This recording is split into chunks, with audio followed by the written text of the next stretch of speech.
السلام علیکم ورحمۃ اللہ وبرکاتہ۔ میں ہوں سراج الدین امجدی۔ آج کی خصوصی رپورٹ سیکریٹریٹ سے سندھ کو ایک اور عدالتی جھٹکا۔ سول اسپتال کراچی میں کینسر کے مریضوں کی مفت ادویہ کے بجٹ کی شفافیت پر سوالات۔ F I R Sindh health care commission کے بجائے زہرا اسپتال کی انتظامیہ کے خلاف درج۔ سندھ بھر کے سرکاری اور نجی اسپتال میں اندھیر نگری چوپٹ راج۔ فہیم چاچڑ کی محکمہ صحت سندھ میں دوبارہ انٹری۔ جن ناظرین نے اب تک چینل کو لائک اور سبسکرائب نہیں کیا ہے وہ صحت کی سرکاری، نجی اور عالمی خبروں سرگرمیوں سے باخبر رہنے کے لیے پہلے چینل کو سبسکرائب ضرور فرما لیں۔ جن دوستوں نے سبسکرائب کر لیا ان کا تہ دل سے شکریہ۔ پروگرام اچھا لگنے پر حوصلہ افزائی کے لیے لائک بھی ضرور فرمائیں۔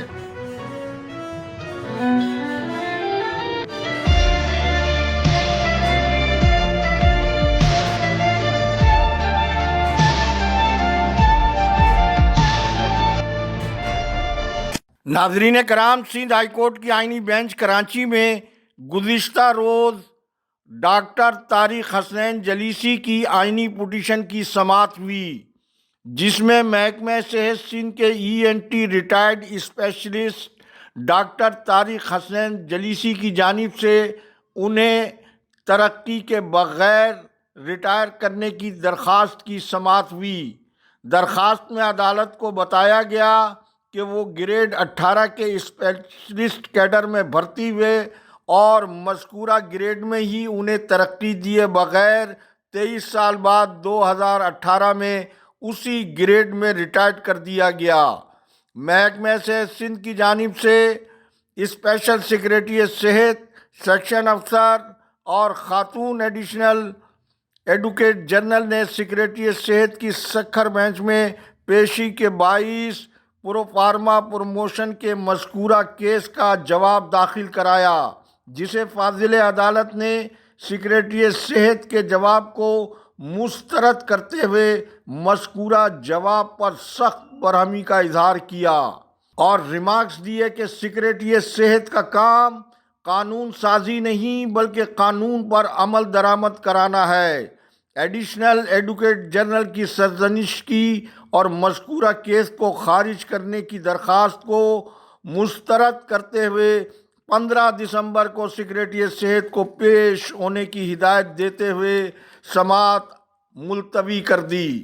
ناظرین کرام، یوں جہاں گزشتہ روز سندھ ہائی کورٹ آئینی بینچ سکھر میں فاضل عدالت کے سامنے سیکریٹریٹ صحت اپنے ماتحت افسروں کی موجودگی میں ان کو سخت خفت کا سامنا کرنا پڑا، وہیں سندھ ہائی کورٹ آئینی بینچ کراچی نے بھی ڈاکٹر طارق حسنین جلیسی کی آئینی پٹیشن کی سماعت کے دوران سیکریٹریٹ صحت کو ایک اور عدالتی جھٹکے کا سامنا کرنا پڑا ہے۔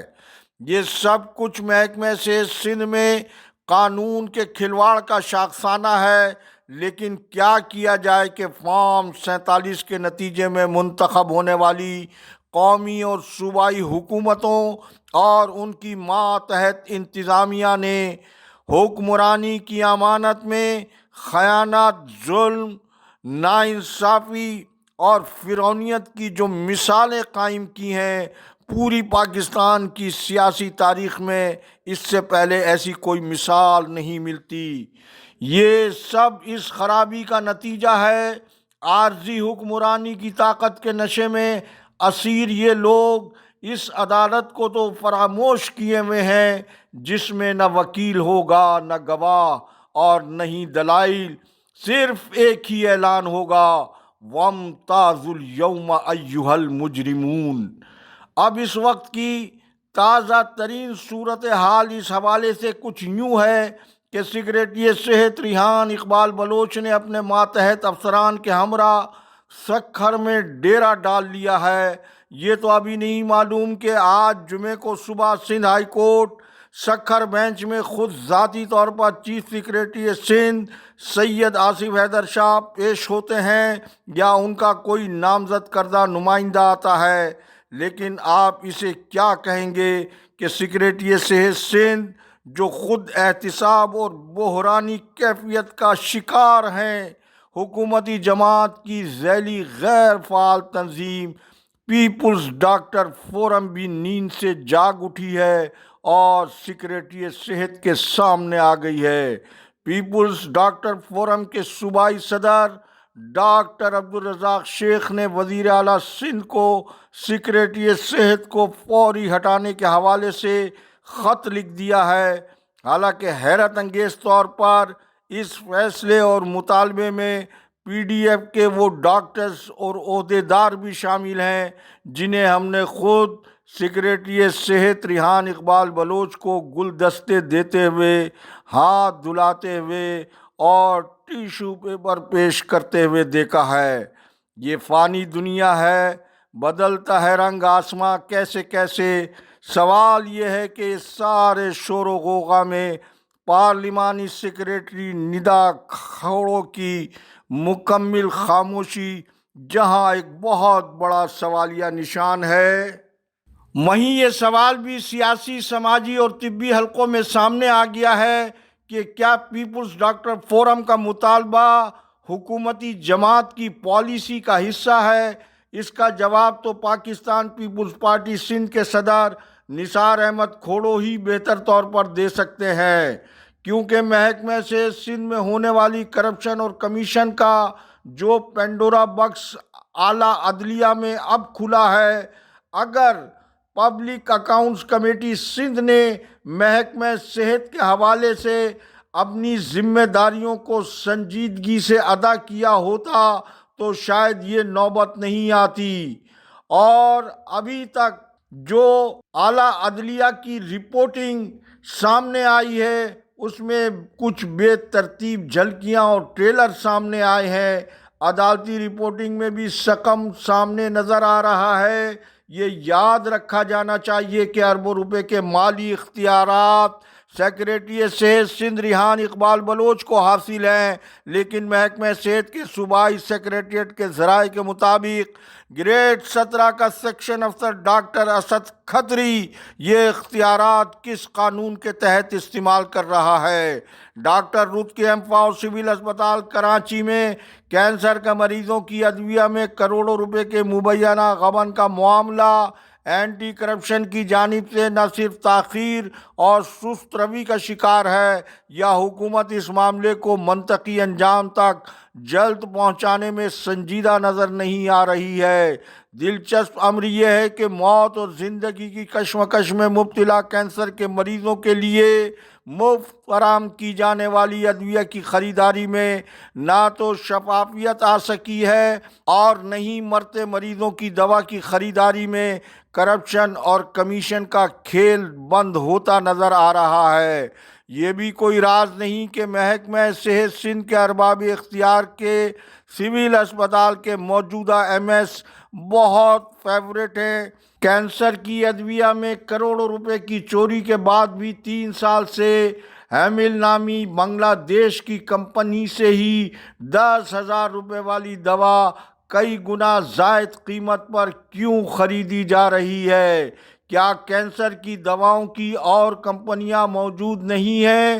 پھر کینسر کے مریضوں کی ادویہ کی خریداری میں کینسر وارڈ کی ایسوسی ایٹ پروفیسر ڈاکٹر ملیا اور اسسٹنٹ پروفیسر ڈاکٹر راہول کی ڈا یونیورسٹی کی جانب سے باقاعدہ کینسر وارڈ میں نامزدگی کے باوجود کینسر کے مریضوں کی دوا کی خریداری کا حتمی فیصلہ میڈیکل آفیسر ڈاکٹر شمائلہ کھیڑو کے سپرد کیوں رکھا گیا ہے اور کس نے رکھا ہے؟